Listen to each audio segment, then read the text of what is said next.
G'day from Isan. This is the last of the big timber temples I wanted to cover with you in this session. This is the third that I've shown on video. This is just outside on the outskirts of Nong Bua Lampur, which is a town about 30 minutes drive from us and the capital of a province called the same, Nong Bua Lampur. This is an outstanding timber Wat temple. It's one of the best of its type that I've seen in Thailand. And as I said in the previous video, I think unique to this area, but you make your own judgment after we've had a look through. What you're seeing at the moment is just a fraction of the temple itself. This is a massive temple. A monk, very active monk, well respected, able to raise a lot of money, and leads a group of people who are very willing to get stuck in and make something as spectacular as this is. So this is the sort of entrance as you come into the Wat. Across to the right, very unusual, all those sort of greenhouse shaded areas you see there, they grow a massive number of cacti and sell them, which raises money for further building work, I guess. I mean, if I feel like it, we'll have a quick look through that at the end of the video. Okay, let's go and have a look at the bring people here. I always start off with this vehicle here because it so reminds me of the Mad Max movies. I think it's probably still working. But it sort of adds a slightly surreal touch to the beginning of this tour through this building. So I'll walk you, I may as well just walk you through. Once again, these incredible timbers. I mean, just amazing. There are whole forests that have been cut down to build this place. For better or worse, I don't know. Thailand's becoming a land of no large trees. If you go into the national parks, they're nothing special, or that I've seen anyway. They're just scrubby stuff because all the big trees have been taken out years ago, probably to build places like this. This is the entranceway to what is actually just a utility area. This is where during ceremonies people set up those little single-person tents here and sleep. But you start to get a feel for the scale of this place just with this entrance.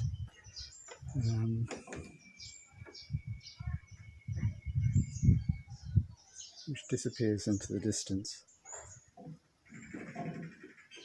So this, there are a couple of people around. This is normal for here. I'm usually the only person here. There'll be a couple of monks, usually working on the cacti.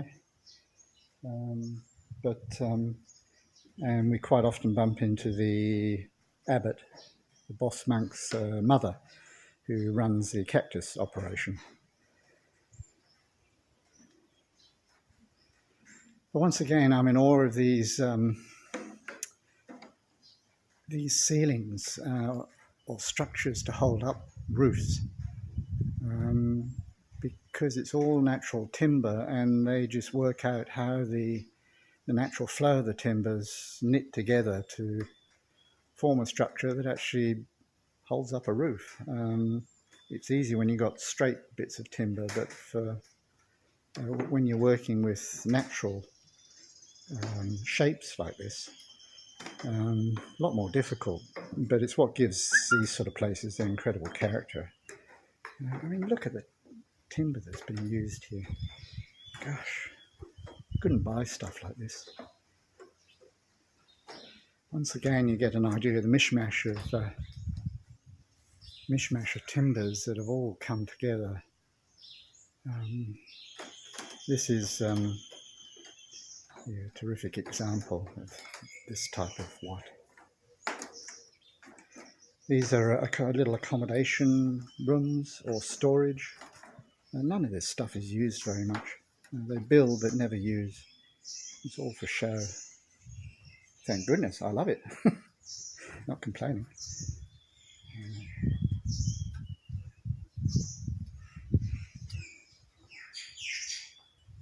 If you look at the sort of detail here, isn't it amazing? Just beautiful.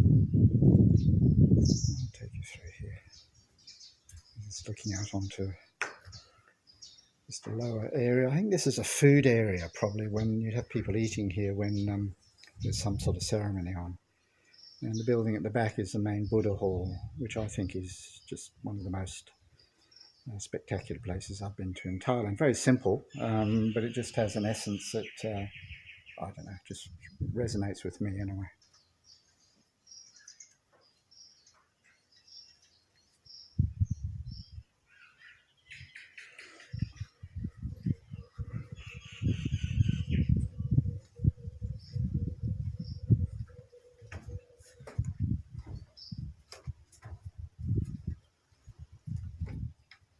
You see how they've fitted, this is a natural shape, piece of timber that's running up and supporting or helping to support the ceiling, and then they've just fitted in these logs around it.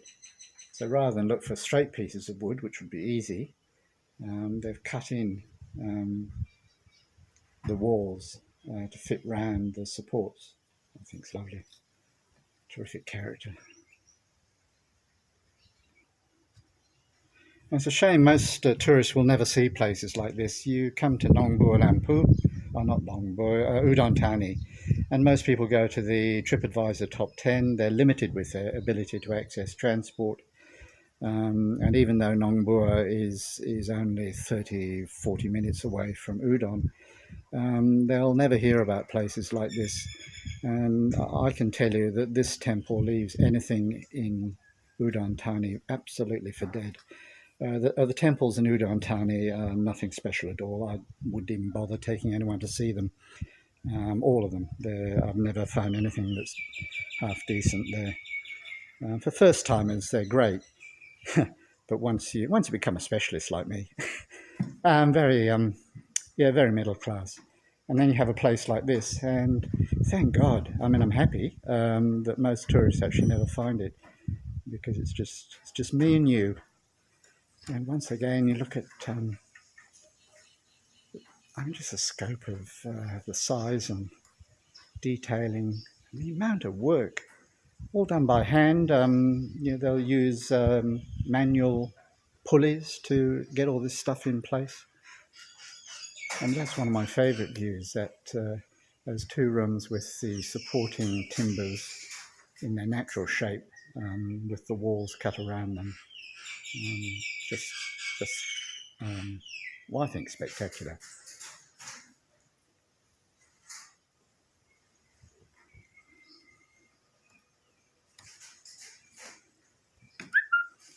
So I'll have a break here, and then I'll walk you across to this main Buddha hall. And there's more beyond This is it. the entrance. This is a Naga, N-A-G-A. It's a mythical snake. You'll see a lot of them around Thailand. Some of them have multiple heads. And you'll see them at entrances to temples, and a lot of them on staircases, sort of swinging around. And this is one of the entrances to this main Buddha hall. But I'll take you through the one at the back. But before we do that, I just wanted to show you once again, these are the timber supports that are actually holding up this hall. Tree trunks, all of different types, left in their natural form.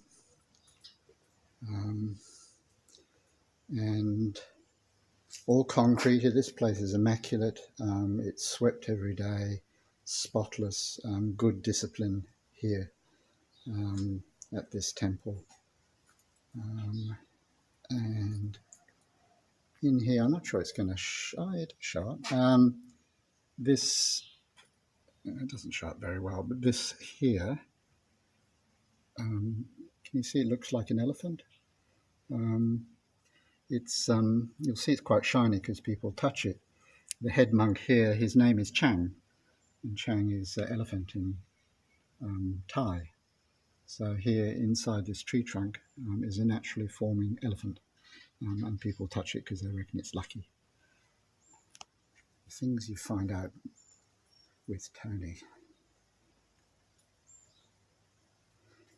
And for me, you can take your videos of Pattaya beach and bars and nightclubs and all that tourist stuff, which is fine. It serves a purpose, but I just so many people miss out on the real Thailand. This is the real Thailand. And people just don't see it. They get stuck on TripAdvisor top 10, and most of it's, I don't know, most of it's pretty average. And then you get things like this, which in my mind, I mean, that's me, different strokes, different folks. For me, this is something really special and unusual. And I'm so pleased I can show it to all 10 people who will watch this video. The other 2 million are watching bikini babes on the beach. Thailand, yeah, right. So this is the back entrance to the Buddha Hall. And, I mean, really, lost for words. I've been here many times. Every time I come here, I'm lost for words, which is perhaps what temples are all about. And I hope the video shows or gives some idea of this Buddha Hall, because for me, I think it's something just outstanding. Of the other two I've shown you, I mean, this is absolutely the most spectacular. I mean, if you look at the quality of and the amount of the flooring.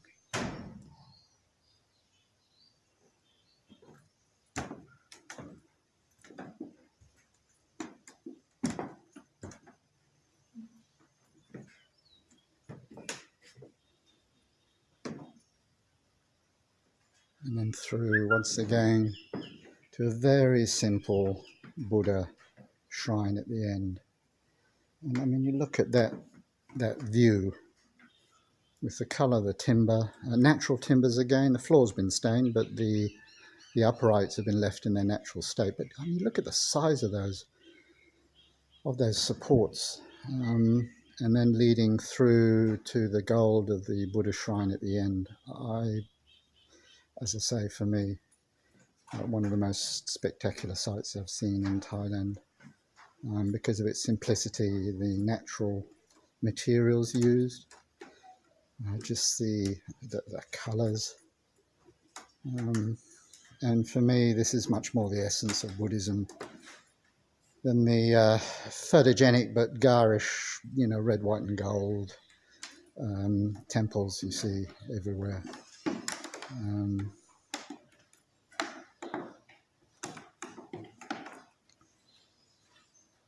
Just outstanding.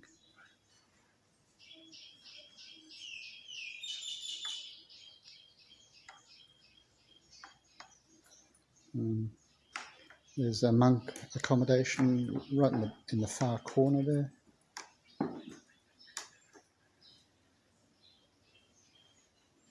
A huge area. Most of the time, 98% of the time, it'll be like this. There'll be a few ceremonies during the year where it'll be packed. They have chanting sessions here in the evening, so there'll be some people here. More people attend temples over Buddhist Lent, which starts later in the year for 3 months. So people get very holy over that period. But for the rest of the time, temples are they're basically not used. Yeah, apart from the monks, of course. I expected them to be more sort of central, lots of people all the time. But it's just not like that. Which, once again, I'm not complaining. It's great, just me and you. An exclusive video. This chair took one guy 1 year to build. And it's for monks only. The bowl you see there is one of the monks' begging bowls. They get their morning's food when they do their rounds in these bowls. And the little stand that it's on, because the bowls themselves have a rounded bottom, the stand it's on allows them to sit and eat. So you have this sort of snake chair. God, isn't it? Like everything else in this temple, just outstanding.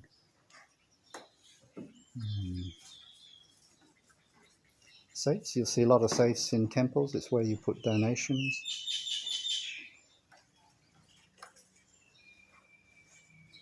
Just because you're Buddhist doesn't make you honest.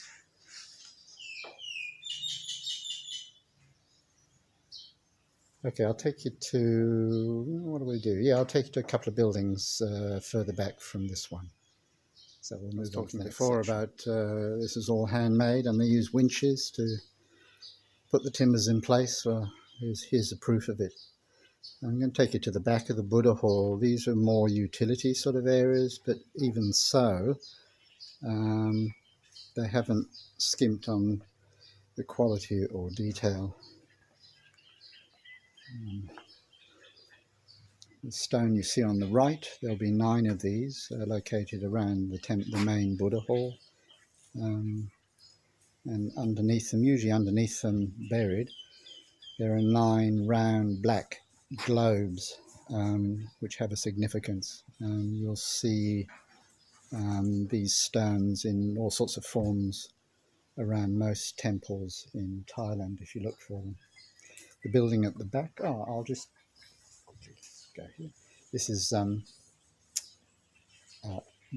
washing up station, not as impressive as the one I showed you in my last video. And if you see the little, I remember someone asking me, what are these tires? What are these rubber tires for? They're actually so that when the monks come to, or whoever comes to wash up their begging bowls, which as I said have a rounded bottom, this allows them to sit the bowls on top of these rubber rings, which holds them in place and makes cleaning more easy. There you go.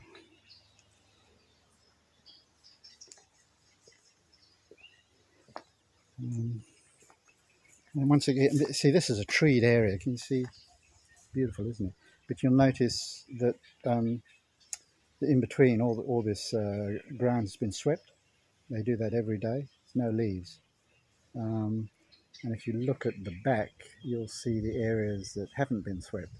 So these sort of areas surrounding the buildings are kept immaculate. And if you look for stuff like that, it's always a sign of a disciplined temple with a strong abbot in charge that doesn't let their monks just sit around doing nothing, which you'll see so often.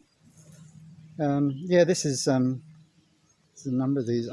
Once again, you know, a beautiful building. There's actually a monk in one of the accommodations upstairs, so I won't go. But basically, you see timber stacked underneath. Basically, this is like a utility area, and yet the amount of work that's gone into building it. Yeah, you see the monk's room at the back, and one of these wonderful natural staircases leading up.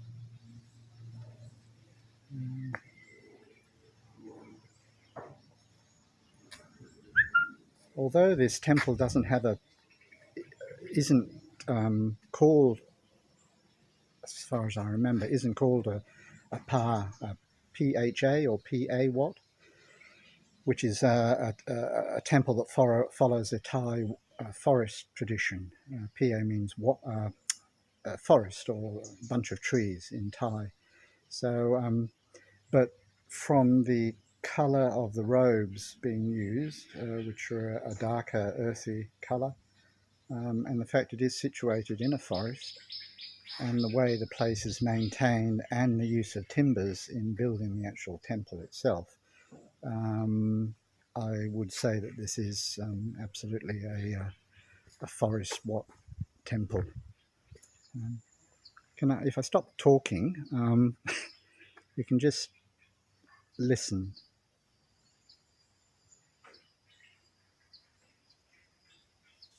And that's what I enjoy about these temples as well. They're situated outside urban areas, and they do have a lot of trees around them. They're usually set on big blocks of land, and when you don't have Farang taking videos and talking, they're incredibly peaceful, which, once again, for me, I think that's what meditation and Buddhism and spending time in these places is supposed to be all about.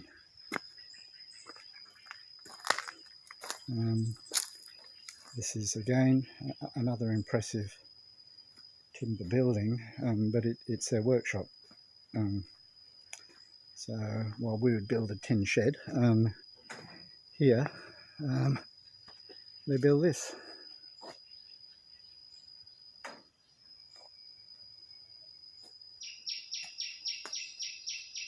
And underneath all their tools and equipment is stored. But I mean, look at those timbers. It's not falling down anytime soon, that's for sure. High wind's another problem here.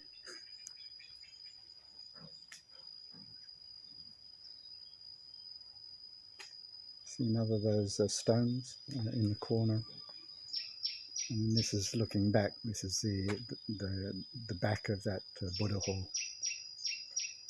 And looking around. Doesn't get much better. The final area I'll show you. Walking. This is at the front of the Buddha hall. We're walking through. Once again, I mean, just the quality and money that's been put into the place. If you look at those paving slabs, I mean, you could bring elephants down here. Incredibly thick and solid. And it just adds to the sort of feeling of quality. Sawadee ka. Sawadee ka. Oh, there you go. People. How about that?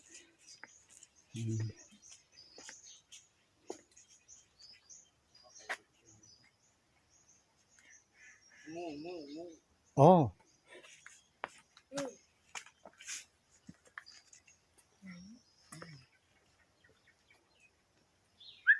Ah, snake.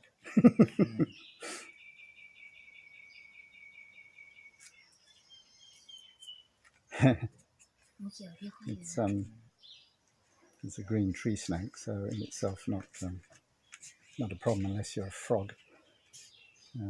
But a bit of caution from the locals and me. It all happens, doesn't it? This is a two-level monk accommodation. You see top level, bottom level, and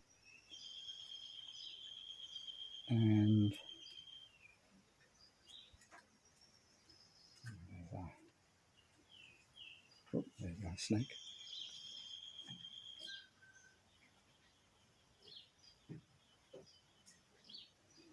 We'll leave him in peace. But this, can you see the? It's coming up. Can you see the door? Yeah, there you go. The door on this on the monks' accommodation here. Beautiful. And then as we swing around, this isn't looking so good. This is normally a beautiful, like long, it's not a river, doesn't go anywhere as far as I know, but it's like a long pond, sort of looks like a river. And normally it's full of water, and it has greenery on top, lilies and so on. So it's like a sea of green here. But I'll take you down and explain what's going on, because it's obviously been emptied since I was here last. This isn't because we haven't had any rain. We've actually done this. And this long platform here from the monk's hut is so they can do walking meditation. They'll actually walk up and down this platform in meditation. You'll find these walkways normally through trees in all of the forest temples. Each monk will have accommodation set in the trees, and then next to the accommodation will be a compacted dirt walkway like this one, where they can walk up and down in contemplation or meditation. But then yeah, it's not looking as nice as it normally does. This is normally an incredibly beautiful area, but what they've done is they've let the water out, and you see all the logs there. They're actually there for a purpose, because they put hardwood into the, well, not necessarily hardwood, they put timber into water, so as to stop termites. Fish, yes. Ba. Pa? Ba? Ba. Ba, ba. Yeah, yeah.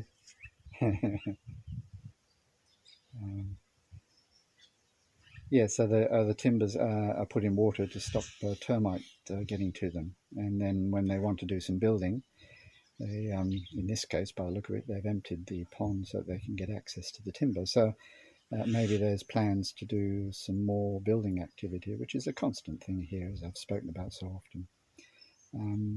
But if you go back, there is a blog post, and I'll put the link down below.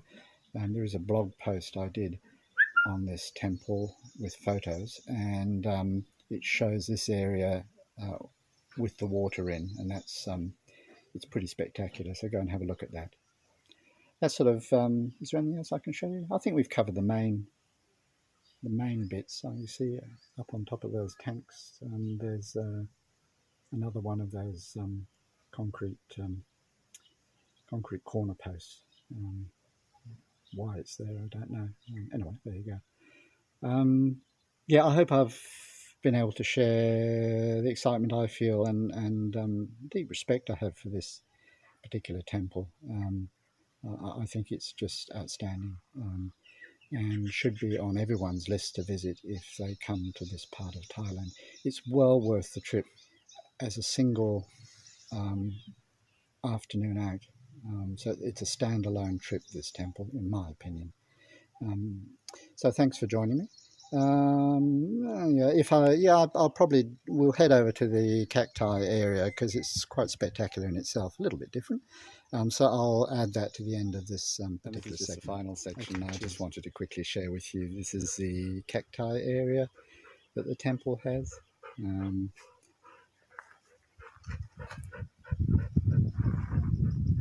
Which is a major enterprise. This is the abbot's mama up at the back there. She works here all the time. There's a monk there that we've met before.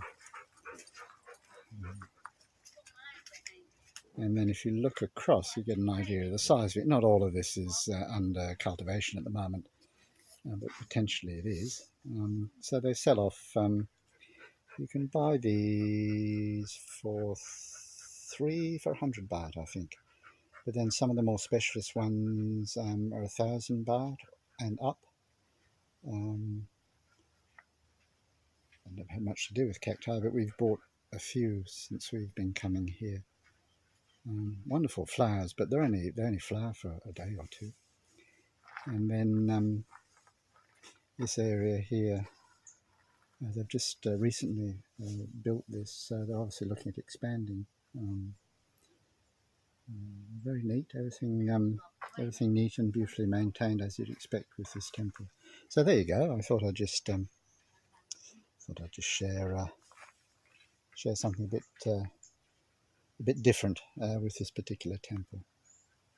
Okay, this definitely is the end. Addition, because those cacti were a bit boring. On the way out, I've just come across these ones, which is sort of, it shows some of the variety that they do here and the quantities. Okay, that's it. Cheers.